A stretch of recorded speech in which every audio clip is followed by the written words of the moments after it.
şükür nədir? İmam Sadiq əleyhissalama deyir.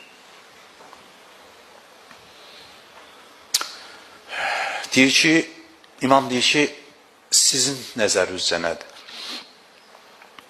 Əvvəl özünüz deyin. Bizim nəzərimizdə şükür budur ki, birinə neymət verəndə təşəkkür eləsin, olmayanda səbr eləsin. Birdən möhkəm cavab verdi ki, Mədinənin itləri də belədir. İmam Sadiq əleyhissalam. Mədinənin itləri də belədir. Bir şey verirsən, quyruğun tərpədir, təşəkkür eləyir. Olmayanda da səbr eləyir. Deyib, bəs şükür nədir? Deyib, biz Əhl-i Beytin yanında şükür budur ki, olmayanda şükür edəsən, olanda isar eləyəsən, başqalarıyla bölüşəsən. Bizim üçün şükürün mənası budur. Olmayanda şükür eləyəsən, əsirgəndə şükür eləyəsən.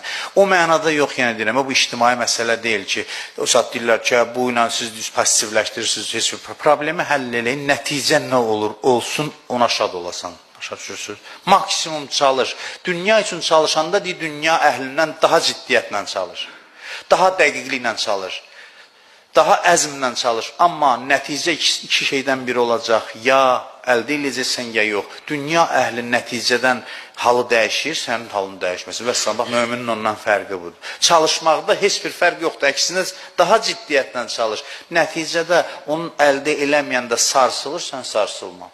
Sən pis nəticəyə də şükür elə. Pis sənin üçün, yəni pis hesab etdiyin nəticəyə də. Bu, həyatın qaydalarından bir